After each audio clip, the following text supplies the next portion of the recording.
যখন আপনার ভিতরে চলে আসবে আপনি ঘুমাইতে পারবেন না, সেটা হলো স্বপ্ন। আর আমরা প্রত্যেকের এখানে যারা আছি প্রত্যেকেরই পার্সোনালি একটা মেধা বা ক্রিয়েটিভিটি সবার মধ্যে আছে, যেটা অনেকে আমরা হয়তো বা সাপোর্টিং লাগে। আবার একটা কথা বলছে, সাপোর্টিং ছাড়া কেউ কিছু করতে পারে, একটা সাপোর্ট লাগবে। সেটা হোক আপনার হাজবেন্ডের বা আপনার কোনো শুভাকাঙ্ক্ষী, আপনার কোনো ভাই, বা আপনি একটা প্রোগ্রামে গেছেন ওইখানে যে একটা ভাইয়ের সাথে পরিচয় হয়েছে, সে রান্না রিলেটেড এগুলো নিয়ে কাজ করে, তার মাধ্যমে যে আচ্ছা ঠিক আছে। যেমন যে আমার ছোটবেলার ফ্রেন্ড রান্নার কথা বললাম, আপনাদের যদি বললাম যে ওর এখানে রান্নার এপিসোড গুলো হয়, এবার টিকা আপা পুরো রমজান রান্নার এপিসোড গুলো কাজ করছে ওইখানে।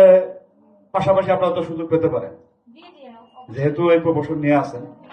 আর সবার উদ্দেশ্যে একটা কথাই বলবো, পিছনে অনেকে অনেক কথাই বলে, আপনার কাজ নিয়ে ব্যক্তিগত অনেক অনেক কথা বলে, এইগুলো এদিকটা শুনবেন, এদিকটা করে নেবেন, এদিকটা বলবেন।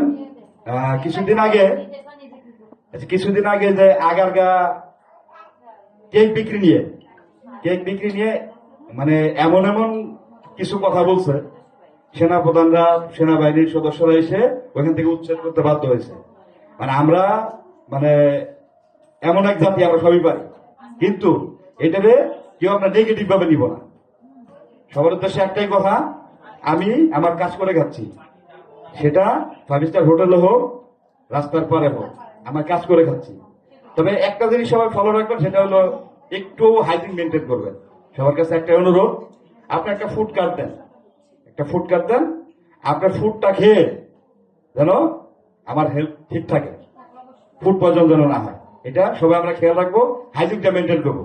আমি যেখানেই করি, আমার বাসার কিচেনে করি, রেস্টুরেন্টে করি, যেখানে করি, আমরা যেন সবাই হাইজিনটা মেনটেন করি। ধন্যবাদ সবাই।